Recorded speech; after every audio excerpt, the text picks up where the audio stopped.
Hello students. So let's start with the permanent tissue. Okay, a permanent tissue. We have already studied in my previous lecture. ठीक है, meristematic tissues. Now we are coming to the second type of tissue which we call permanent tissue. ठीक है, अब ये जो permanent tissue होता है आपका वो दो टाइप का होता है. First is your simple permanent tissue and second is your complex permanent tissue.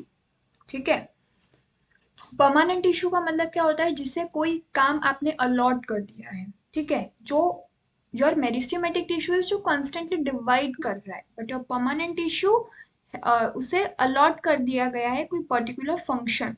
ठीक है, so what is the difference between simple and complex permanent tissues. तो आपका जो सिंपल परमानेंट टिश्यू है वो एक ही टाइप के सेल्स हो गए, उसमें made up of only one type of cell, एक ही टाइप के सेल्स आपको देखने को मिलेंगे. So that is your simple permanent tissues. And in your complex permanent tissues there are more than one type of cell. So your complex permanent tissue is made up of more than one type of cells. So this is the basic difference. Simple यानी सारे एक जैसे cell से पूरा tissue बना है तो उसे सिंपल बोलेंगे. एंड कॉम्प्लेक्स यानी डिफरेंट टाइप के सेल मिलाकर, ठीक है, डिसिमिलर सेल बोले ना, अलग अलग सेल मिला के अगर आपका टिश्यू बनाएंगे तो उसे कॉम्प्लेक्स परमानेंट टिश्यू कहेंगे. ये मैं एग्जांपल लिख रही हूँ सिंपल परमानेंट टिश्यू के, पेरेन्काइमा, कोलेनकाइमा एंड स्क्लेरेनकाइमा, जिसकी डिटेल स्टडी हम करने वाले हैं. एंड कॉम्प्लेक्स टिश्यूज के example your phloem and your xylem. ठीक है, सो सबसे पहले हम पढ़ेंगे आपके सिंपल परमानेंट टिश्यू. ठीक है, उसमें भी first we are going to study, पहला मैंने आपको सिंपल परमानेंट टिश्यू के एग्जांपल में क्या बताया, पेरेन्काइमा. सो पहला जो हम स्टडी करेंगे दैट इज अवर पेरेन्काइमा. ठीक है, हमारा पहला सिंपल परमानेंट टिश्यू. नाउ ये जो आपका parenchyma a type of simple permanent tissue है, इसके कैरेक्टरिस्टिक क्या होंगे. सो आपका जो पेरेन्काइमा है वो मेजरली आपके सारे ऑर्गन में पाया जाएगा, मतलब मेजर कंपोनेंट होगा विद इन योर ऑर्गन्स. मतलब आपको पेरेन्काइमा जो टिश्यू है ना वो सब में देखने को मिलेगा mostly, whether it is a root, whether it is a stem, whether it is a leaf, सब में आपको मेजरली उनके टिश्यू स्ट्रक्चर में आपको पेरेन्काइमा सेल्स देखने को मिलेंगे. ठीक है, so it's a major component within organs. यानी बहुत सारे टिश्यूज में आपको बहुत सारे ऑर्गन्स के टिश्यूज में आपको पेरेन्काइमा देखने को मिलेगा. इसके ये जो पेरेन्काइमा टिश्यू के जो सेल्स होते हैं, यानी जिसे पेरेन्काइमा के टिश्यूज के सेल्स, उसे आप क्या बोलोगे, पेरेन्काइमेटस सेल. पेरेन्काइमेटस सेल, इसके सेल कैसे होते हैं, लिविंग सेल्स होते हैं. लिविंग सेल्स यानी उनमें वेल डेवलप्ड प्रोटोप्लाज्म होता है. ठीक है, मैं आगे जाके आपको पढ़ाऊंगी डेड सेल्स. तो डेड सेल्स उसे कहते हैं जिसमें प्रोटोप्लाज्म नहीं होता. अब प्रोटोप्लाज्म क्या है, तो पिछले चैप्टर में मैंने आपको पढ़ाया था प्रोटोप्लाज्म यानी your cytoplasm plus your cell membrane is your protoplasm. ठीक है, ये आप लोगों को पता होना चाहिए. Your cytoplasm plus your plasma membrane, ठीक है, उसे हम क्या कहते हैं, प्रोटोप्लाज्म. ठीक है, सो आपका वेल डेवलप्ड प्रोटोप्लाज्म है. ठीक है, सो उसे हम क्या कहेंगे, लिविंग सेल्स. ये लिविंग सेल्स है. अब इंट्रासेल्युलर स्पेसेस, सॉरी इंट्रा नहीं, इंटरसेल्युलर स्पेसेस, सेल के अंदर थोड़ी ना स्पेस होगी. सेल इंटरसेल्युलर यानी क्या, मान लो दिस इज योर टिश्यू. ठीक है, और यहाँ पे सेल्स प्रेजेंट है, तो ये सेल्स के बीच में क्या स्पेस है या नहीं, तो उसके लिए हम वर्ड यूज करते हैं द स्पेस बिटवीन सेल्स. उसके लिए वर्ड यूज करते हैं इंटरसेल्युलर स्पेसेस. देखो इंटर और इंट्रा में आप लोग कभी कंफ्यूज मत होना, इंटर यानी सेल्स के बीच में और इंट्रा यानी सेल के अंदर, ठीक है। सो इंटरसेल्युलर स्पेसिस इसमें नहीं भी हो सकती या हो भी सकती है, समझ आ रहा है, होगी तो बहुत कम होगी। So your parenchymatous cells can have intercellular space, या तो हो भी सकती या तो नहीं भी हो सकती। अब नहीं भी हो सकती ऐसा मैं क्यों बोल रही हूँ, क्योंकि आपके एपिडर्मिस जो रूट का जो एपिडर्मिस होता है, मैं आगे जाके आपको रूट की एनाटॉमी पढ़ाऊंगी, तो उसमें बताऊंगी कि आपकी रूट के एपिडर्मिस में जो आपके पेरेन्काइमेटस सेल्स होते हैं उनमें इंटरसेल्युलर इंटरसेल्युलर स्पेस नहीं होती, वो बहुत कॉम्पैक्ट होते हैं, क्योंकि एपिडर्मिस जो है ना वो आपके रूट का बहुत आउटर वाला रीजन है, तो वहां पे कोई पैथोजेनिक अटैक या फिर ऐसा कुछ होना नहीं चाहिए, अगर स्पेस होगी तो वो अटैक हो सकता है, ठीक है। तो एपिडर्मिस में जनरली आपके पेरेन्काइमेटस जो सेल्स होते हैं, एपिडर्मिस में पेरेन्काइमेटस सेल्स होते हैं, उसमें इंटरसेल्युलर स्पेसिस नहीं होती, ठीक है। फिर आपका जो एंडोडर्मिस होता है रूट में, ये भी मैं जब आपको रूट की एनाटॉमी पढ़ाऊंगी तो आपको पता चलेगा, रूट का एंडोडर्मिस भी पेरेन्काइमा से ही बना होता है, बोला ना majorly all organs of the plant are made up of parenchyma, तो उसमें भी इंटरसेल्युलर स्पेस नहीं होती। लेकिन कुछ कुछ में कुछ कुछ पेरेन्काइमेटस सेल्स में इंटरसेल्युलर स्पेसिस होती है, होगी तो कम होगी या तो नहीं होगी, ठीक है। सो आप ऐसे नहीं बोल सकते कि पेरेन्काइमेटस सेल्स में इंटरसेल्युलर स्पेसिस नहीं होती, होती हो भी सकती है, नहीं भी हो सकती, ओके। उसके बाद आपके जो पेरेन्काइमेटस सेल्स होते हैं उनके अलग अलग शेप होते हैं, ठीक है। वो स्फेरिकल शेप के हो सकते हैं, वो ओवल हो सकते हैं, वो पॉलीगोनल हो सकते हैं, ठीक है, वो इलोंगेटेड हो सकते हैं। और आपके फ्लेरेन का पेरेन्काइमेटस सेल्स जब इलोंगेटेड होते हैं, ठीक है, तो उसको अपन प्रोजेनकाइमा बोलते हैं। जब उनका शेप इलोंगेटेड होता है तो प्रोजेनकाइमा बोलते हैं, और इलोंगेटेड टाइप का जो है ना, ये हम ऐसे टाइप का पेरेन्काइमा हमें जाइलम और फ्लोयम में देखने को मिलेगा। जाइलम और फ्लोयम मैं आपको पढ़ाऊंगी, तो उसमें जो पेरेन्काइमेटस सेल्स होते हैं ना, वो आपके इलोंगेटेड टाइप के होते हैं, तो वहां पे हम उस पेरेन्काइमेटस सेल्स को पेरेन्काइमा ना बोल के प्रोजेनकाइमा भी कहते हैं, बिकॉज दे आर इलोंगेटेड, ठीक है। And your NCERT is mention कि आपके जो पेरेन्काइमेटिक सेल्स होते हैं वो कैसे होते हैं, आइसोडायामेट्रिक, आइसोडायामेट्रिक। अब आपका आइसो का मतलब क्या होता है, सेम, ठीक है, एंड डायामेट्रिक तो सेम डायामीटर होते हैं। आपके जो आपके जो पेरेन्काइमेटस सेल्स होते हैं वो कोई भी शेप के हो, सारे शेप में हो, अगर स्फेरिकल है तो सभी का डायामीटर सेम होगा, पॉलीगोनल है तो सभी सभी का डायामीटर सेम होगा, मतलब वो कैसे होता है, आइसो डायामेट्रिक सेल्स होते हैं, ठीक है। सो ये उसके कैरेक्टरिस्टिक्स हो गई। Then next look at the functions of the parenchymatous cells, ठीक है। तो पेरेन्काइमेटस सेल्स का पहला फंक्शन है स्टोरेज, ठीक है। पेरेन्काइमेटस सेल्स का पहला फंक्शन क्या है, स्टोरेज। और उसके लिए आपका जो पेरेन्काइमा होता है उसमें कभी कभी, देखो, चलो पहले पहले मैं आपको फंक्शन बता देती हूँ। First function is storage, food का स्टोरेज करता है in the form of starch, ठीक है। सो that is your first function of parenchyma. उसके बाद वो एरेन्काइमा की तरह एक्ट करता है, मतलब कि आपका जो पेरेन्काइमा होगा, आपका जो पेरेन्काइमा होगा वो जो हाइड्रोफाइट्स होते हैं, मतलब जो वाटर में रहते हैं ना प्लांट, उनको बायोन्सी प्रोवाइड करता है। बायोन्सी कैसे प्रोवाइड करता है, क्योंकि जो हाइड्रोफाइट्स होते हैं ना उनमें जो पेरेन्काइमेटस सेल्स होते हैं उनके बीच में लार्ज आईसीएस यानी इंटरसेल्युलर स्पेसिस प्रेजेंट होती है, ठीक है।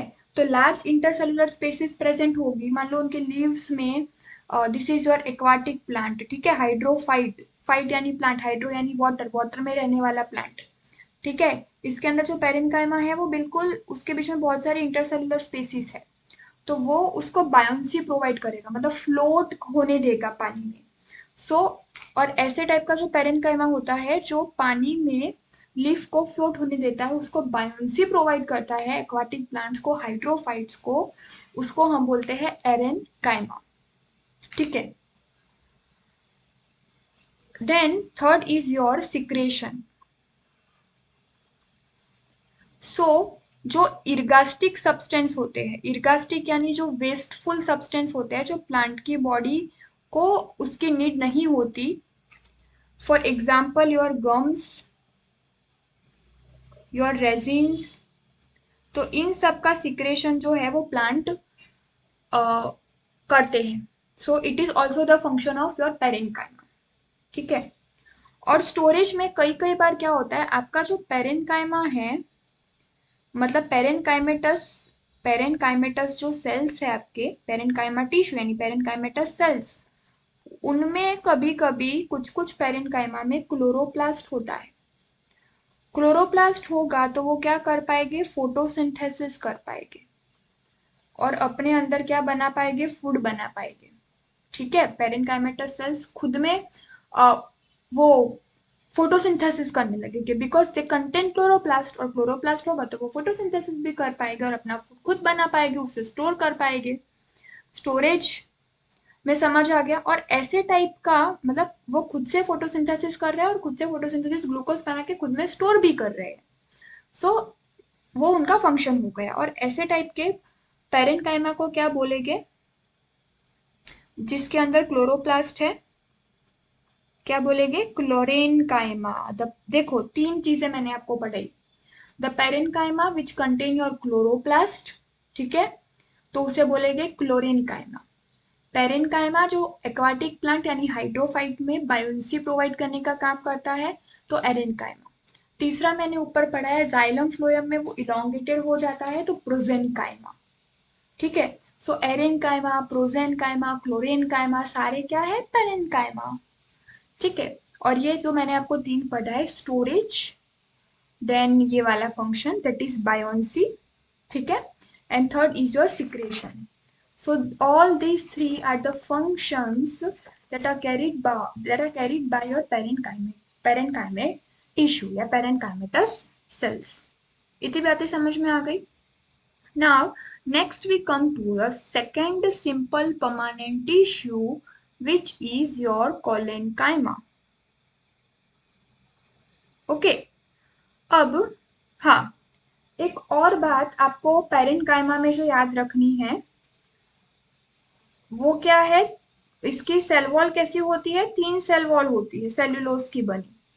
सेल वॉल के ऊपर कोई डिपोजिशन नहीं होता, तीन सेल वॉल होती है सेल्यूलोज की बनी। और सेल वॉल कैसी होती है, प्राइमरी सेल वॉल होती है। ठीक है। अगर सेल वॉल पे किसी चीज का डिपोजिशन होता है, मान लो फॉर एग्जांपल हेमिसेल्यूलोज, पेक्टिन, लिग्निन, तो उसे सेकेंडरी सेल वॉल कहा जाता है। ठीक है। लेकिन सिर्फ अगर आपकी सेल वॉल पूरा एज अ कोर पूरी अगर सेल्यूलोज की बनी है तो उसे प्राइमरी सेल वॉल ही कहेगी, because no deposition is there in your cell wall. तो आपका जो पेरेन्काइमा होता है उसमें प्राइमरी सेल वॉल प्रेजेंट होती है, थीन सेल वॉल प्रेजेंट होती है। ठीक है। ओके। नाउ नेक्स्ट, अब मैंने कोलेनकाइमा, ओके कोलेनकाइमा पे आ जाओ। कोलेनकाइमा की जो सेल वॉल होती है उसमें आपको अपार्ट फ्रॉम सेल्यूलोज, हेमीसेल्यूलोज और पेक्टिन का डिपोजिशन देखने को मिलेगा। सो क्या आप इसे आप थीन सेल वॉल बोलोगे या थिक सेल वॉल बोलोगे, मैंने अभी आपको बोला कि डिपोजिशन जब भी किसी चीज का देखने को मिलेगा तो उसे थीन सेल वॉल ना कह के हम क्या बोलेंगे, थीक सेल वॉल बोलेंगे। थीक सेल वॉल प्रेजेंट होती है आपके कोलेनकाइमा में, उसमें हेमीसेल्यूलोज और पेक्टिन का डिपोजिशन होता है। ठीक है। आपका जो कोलेनकाइमा है उसे कहा जाता है, जैसे पेरेन्काइमा को लिविंग टिश्यू कहा जाता है, लिविंग लिविंग सेल्स होते हैं उसमें। ठीक है। आपका कोलेनकाइमा भी लिविंग टिश्यू है, लेकिन एक और वर्ड बीच में ऐड होता है, लिविंग मैकेनिकल टिश्यू। क्या कहा जाता है उसे, लिविंग मैकेनिकल टिश्यू। बिकॉज आपके कोलेनकाइमा में क्या है, सेल वॉल थिक है, हेमिसेल्यूलोज और पेक्टिन उसमें प्रेजेंट है, तो वो थिकनिंग क्या करेंगे, प्लांट को सपोर्ट, मैकेनिकल सपोर्ट प्रोवाइड करने का काम करेगी। ठीक है, तो इसीलिए ये कौन से टाइप के टिश्यू है, लिविंग मैकेनिकल टिश्यू। उसके अलावा ये नहीं, अगर आपको समझना डिपोजिशन के पॉइंट ऑफ व्यू से, इतना वो मैकेनिकल सपोर्ट में वो इतना रोल नो प्ले नहीं करता। मैकेनिकल सपोर्ट बेसिकली आपका जो कॉलन काइमा है, ठीक है, उसकी जो सेल वॉल जो ठीक है, उसके कारण वो आपके हाइपोडर्मिस को मैकेनिकल सपोर्ट देता है। ठीक है, your hypodermis of your young stem. आगे जाके जब मैं आपको एनाटॉमी पढ़ाऊंगी तो बताऊंगी हाइपोडर्मिस जो है वो आपके मोनोकॉट स्टेम और डाइकोट स्टेम दोनों में प्रेजेंट होता है। ठीक है, लेकिन डाइकोट स्टेम का जो हाइपोडर्मिस होता है वो कॉलन कायमा का बना होता है और मोनोकॉट स्टेम का स्क्लेरन कायमा का बना होता है। आगे पढ़ाऊंगी मैं, अभी चिंता मत करो। अभी के लिए याद रखो कि हाइपोडर्मिस ऑफ यंग स्टेम, और वो भी कौन सी स्टेम की मैं बात कर रही हूँ, डाइकोट स्टेम। डाइकोट स्टेम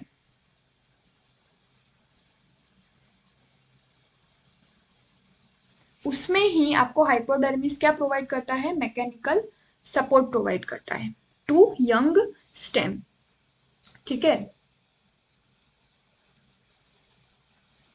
सो हाइपोडर्मिस को मैकेनिकल सपोर्ट प्रोवाइड करता है, एंड सेकेंड वो मैकेनिकल सपोर्ट प्रोवाइड करता है आपके लीफ के पिटियोल को, पिटियोल ऑफ लीफ। देखो लीफ का पूरा पार्ट्स आपको पता है, this is your leaf base, फिर आता है आपका पिटियोल एंड फिर आता है आपका लेमिना। तो ये जो आपका पिटियोल है उसको ऐसे हवा में फ्लोट करने के लिए, ऐसे हवा में वो कितना ऐसे टूट, लीफ के वजन से वो ऐसे गिर तो नहीं जाता पिटियोल आपका, मतलब उसे कोई मैकेनिकल सपोर्ट प्रोवाइड कर रहा है। ठीक है, and that mechanical support in your petiole of leaf is provided by collenchyma. तो ये दो फंक्शंस इसके बहुत इंपॉर्टेंट है। एक हाइपोडर्मिस ऑफ यंग स्टेम, उसको वो मैकेनिकल सपोर्ट प्रोवाइड करता है, एंड लीफ के पिटियोल को भी क्या करता है, मैकेनिकल सपोर्ट प्रोवाइड करता है। ठीक है, अब आपका जो कॉलन कायमा होता है,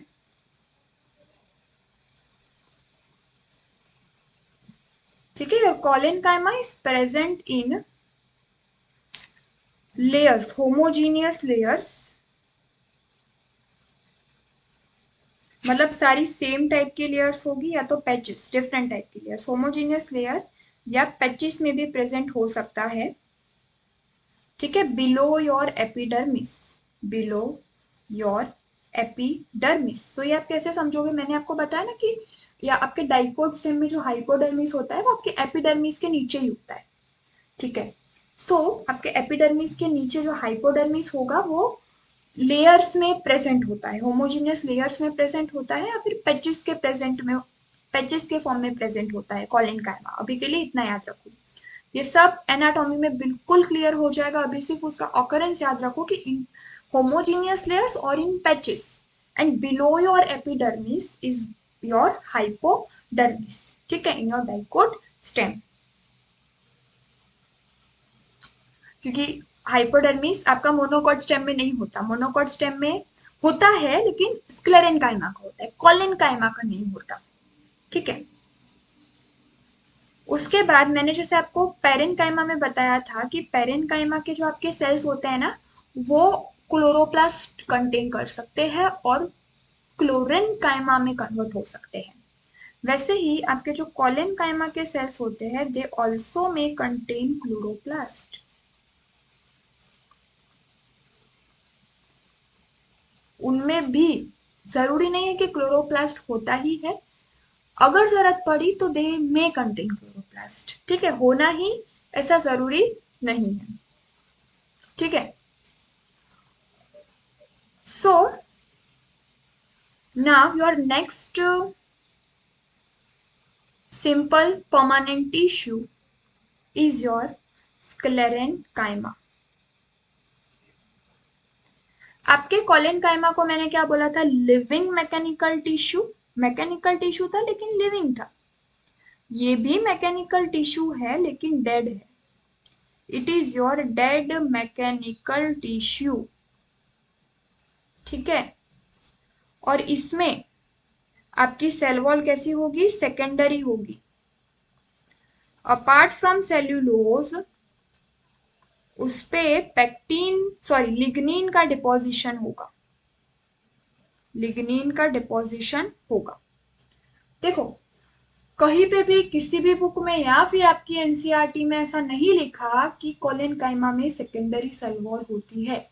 सिर्फ इतना मेंशन किया है कि कोलेनकाइमा में apart from cellulose, hemicellulose and pectin का डिपोजिशन देखने को मिलता है, जिसके कारण वो मैकेनिकल सपोर्ट भी प्रोवाइड कर सकता है। लेकिन देखो, डिपोजिशन होना यानी धीरे धीरे धीरे धीरे सेकेंडरी सेल वॉल में कन्वर्ट हो रहा है, लेकिन हो ही जाएगा डिपोजिशन से, दैट इज नॉट नेसेसरी। इसीलिए कहीं पे भी ये मेंशन नहीं किया है आपकी एनसीईआरटी ने कि आपके कोलेनकाइमा में सेकेंडरी सेल वॉल होती है, या फिर किसी भी बुक में आप देखना कि सेकेंडरी सेल वॉल कोलेनकाइमा में होती है, ऐसा नहीं लिखा है। इतना ही आपको याद रखना है कि हेमीसेल्यूलोज एंड पेक्टिन का डिपोजिशन होता है। और स्क्लेरेनकाइमा में लिखा होगा कि सेकेंडरी सेल वॉल होती है to deposition of your lignin apart from your cellulose. और डेड मैकेनिकल टिश्यू है यानी कि अब प्रोटोप्लाज्म नहीं होगा अंदर। ये स्क्लेरेनकाइमा जो होता है उसमें मान लो दिस इज योर स्क्लेरेनकाइमेटस सेल। ठीक है। इनिशियली उसमें ये प्रोटोप्लाज्म था। ठीक है। इनिशियली उसमें न्यूक्लियस भी था, लेकिन अभी आप न्यूक्लियस का छोड़ो। ठीक है। उसमें इनिशियली क्या था? प्रोटोप्लाज्म था। जब वो मेच्योरिटी पे आ जाता है तो देखो, लिग्निन का डिपोजिशन तो उसमें होगा ही। ठीक है। जब वो मेच्योरिटी पे आ जाता है तो उसका जो प्रोटोप्लाज्म होता है और लिग्निन का बहुत ज्यादा डिपोजिशन होने की वजह से प्रोटोप्लाज्म जो है वो it gets devoid of protoplasm. मतलब देखो, आप उसका जो ल्यूमेन है उसका ऑब्लिटरेशन हो जाता है।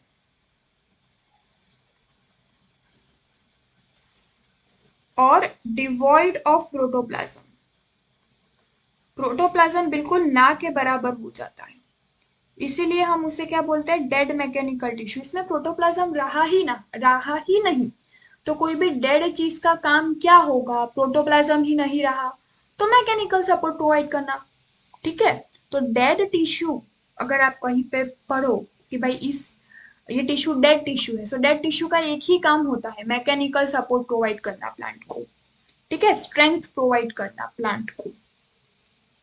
क्योंकि इसमें बिल्कुल प्रोटोप्लाज्म नहीं होता, उसके ल्यूमेन का ऑब्लिटरेशन हो जाता है, बिल्कुल उसका ल्यूमेन जो है वो कम हो जाता है।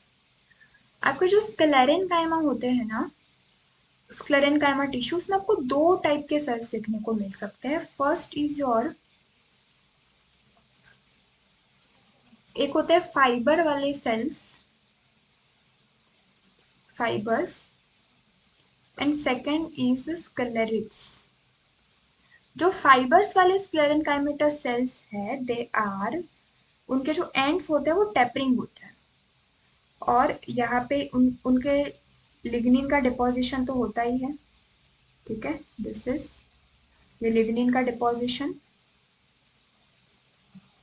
ओके। लेकिन बीच बीच में क्या होता है कि बीच बीच में आपको देखने को मिलेगा कि बीच बीच में आपके लिग्निन एब्सेंट भी होता है। ठीक है। कहीं कहीं पे आपको देखने को मिलेगा कि आपको बीच बीच में लिग्निन देखने को नहीं मिल रहा। So where lignin is absent तो उसे हम क्या बोलेंगे? पिट्स। तो पिट्स भी हो सकते हैं वो जगह पे जहाँ पे आपको लिग्निन की थिकनिंग देखने को नहीं मिल रही। ठीक है। सबके जो फाइबर्स होते हैं उनके एंड कैसे होता है? टेपरिंग एंड्स होते हैं। टेपरिंग एंड्स का मतलब होता है पॉइंटेड एंड्स होना। उनमें पिट्स प्रेजेंट होते हैं। वो कैसे होते हैं? इलोंगेटेड ट्यूब लाइक स्ट्रक्चर होते हैं। ठीक है। एलोंगेटेड होते हैं। और ये याद रखना कि वो आपके फाइबर जो होते हैं वो ग्रुप्स में ही प्रेजेंट होते हैं, आपको अकेला एक फाइबर कभी भी देखने को नहीं मिलेगा। ठीक है। अकेला एक फाइबर कभी भी देखने को नहीं मिलेगा।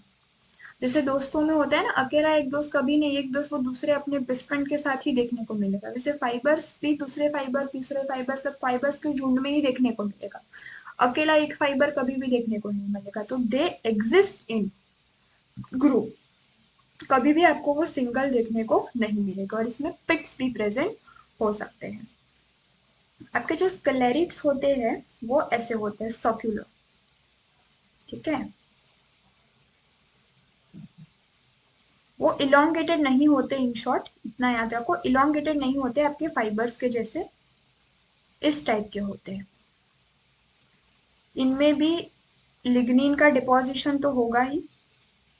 ठीक है, स्क्लेरेनकाइमा का कैरेक्टरिस्टिक है लिग्निन का डिपोजिशन होना। सो लिग्निन का डिपोजिशन होगा। ठीक है, बीच में आपका ल्यूमेन होगा, नैरो ल्यूमेन, और आपको पिट्स भी देखने को मिलेगी।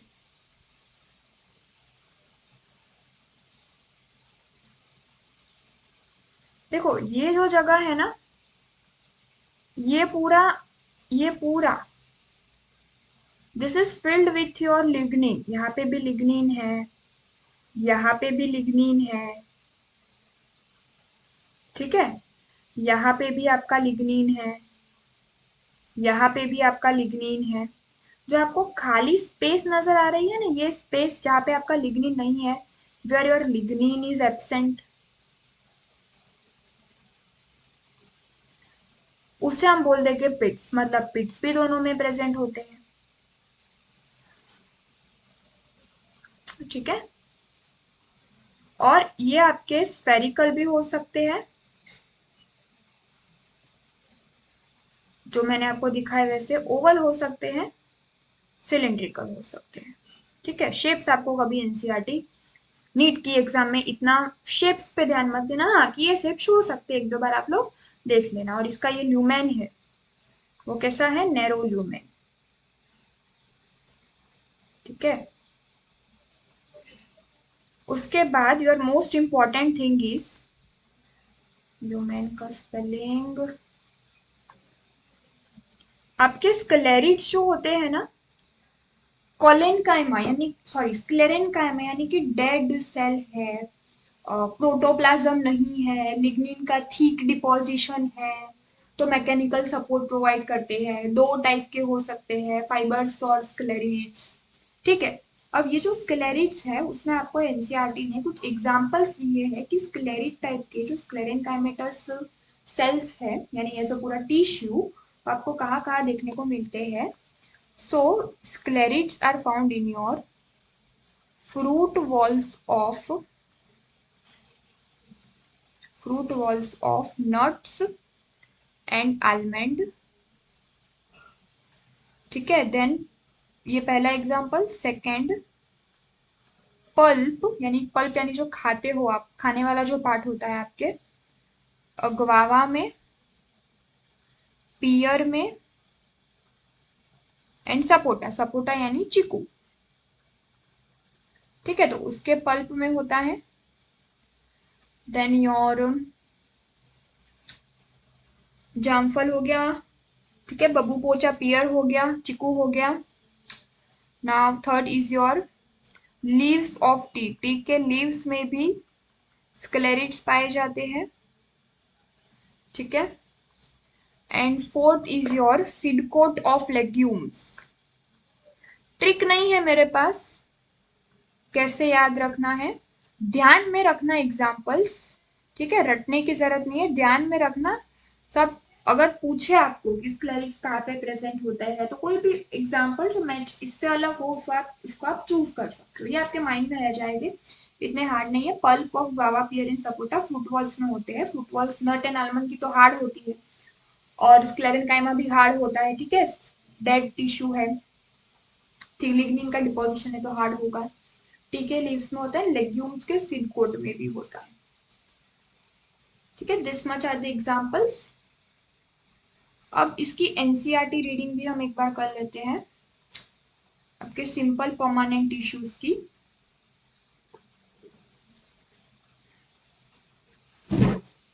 Okay,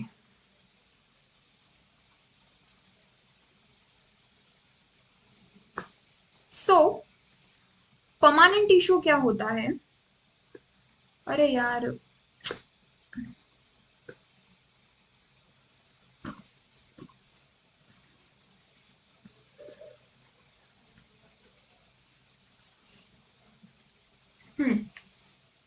the cells of the permanent tissues do not generally divide further. Primary permanent tissues है तो वापस से डिवाइड करने की कैपेसिटी गेन करके सेकेंडरी परमानेंट टिश्यूज बन सकते हैं। सेकेंडरी परमानेंट टिश्यूज क्या फर्दर डिवाइड कर सकते हैं? नहीं। ठीक है, तो परमानेंट टिश्यूज यानी कि एक एबिलिटी, मतलब एक फंक्शन मिल गया कि यही करेंगे, फिर परमानेंट टिश्यूज डिवाइड नहीं करेंगे, परमानेंट रहेंगे, अपना खुद का काम करेंगे। ठीक है, permanent tissues having all cells similar in structure and function are called simple tissues. ठीक है, सारे एक टाइप के सेल से बने हैं, एक टाइप का फंक्शन करते हैं, सो that is your simple permanent tissue. Simple है, बोलते हैं एक ही टाइप के सेल से मुझे बनना है, सिंपल। ठीक है, एंड डिफरेंट टाइप्स के सेल से बने complex tissues. Now simple tissues, और simple tissue is made up of only one type of cell.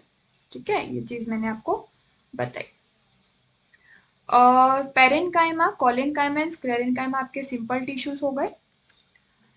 Parenchyma जो है ये भी बताया मेजर कंपोनेंट फॉर्म करता है, आइसोडायमेट्रिक होते हैं, ओवल, राउंड, स्फेरिकल, पॉलीकोलन या इलोंगेटेड हो सकता है। इलोंगेटेड जाइलम फ्लोएम में होता है जिसे हम प्रोजेनकाइमा कहते हैं। वॉल्स इनकी थीन होती है, सेल्यूलोज की बनी होती है, प्राइमरी होती है। क्लोजली पैक्ड भी हो सकते हैं, इंटरसेल्युलर स्पेसिस हो तो क्लोजली पैक्ड यानी नो इंटरसेल्युलर स्पेसिस होगी तो बहुत कम होगी। पेरेन्काइमा के फंक्शंस, फोटोसिंथेसिस कर पाएगा, स्टोरेज का भी फंक्शन होता है फोटोसिंथेसिस के साथ साथ, सिक्रेशन का भी होता है, और एक आपकी एनसीईआरटी ने जो मेंशन नहीं किया बट वो भी होता है, दैट इज और बायोन्सी प्रोवाइड करना। ठीक है,